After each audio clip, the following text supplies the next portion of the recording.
जय हिंद बच्चों। आज मैं आप लोगों को संक्षेपण के बारे में बताऊंगा। संक्षेपण किसे कहते हैं?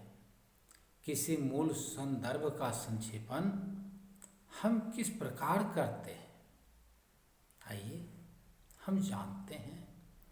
संक्षेपण किसे कहते हैं? किसी भी गतिविधि को संक्षिप्त रूप और क्रमबद्ध रूप में लिखना ही संक्षेपण कहलाता है, अर्थात मूल संदर्भ को लघु रूप देना ही संक्षेपण कहलाता है। किसी मूल संदर्भ का संक्षेपण हम किस प्रकार से करते हैं, इसके लिए हमें सबसे पहले यह ध्यान देना होगा कि मूल संदर्भ को कम से कम 2 बार या 3 बार अवश्य पढ़ना चाहिए और पढ़ने के दौरान हमें उसे समझना भी चाहिए।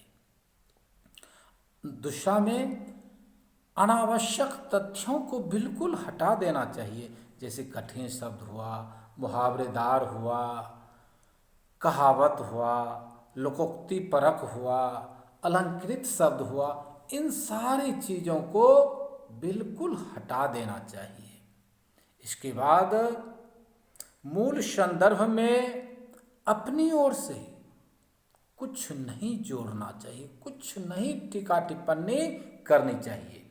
भाषा सीधी सादी व सरल होनी चाहिए। आगे समानार्थी शब्दों का प्रयोग हमें बिल्कुल हटा देना चाहिए। भाषा शैली व्याकरण संबद्ध होनी चाहिए। संक्षेपण मूल संदर्भ का 1/3 भाग होनी चाहिए।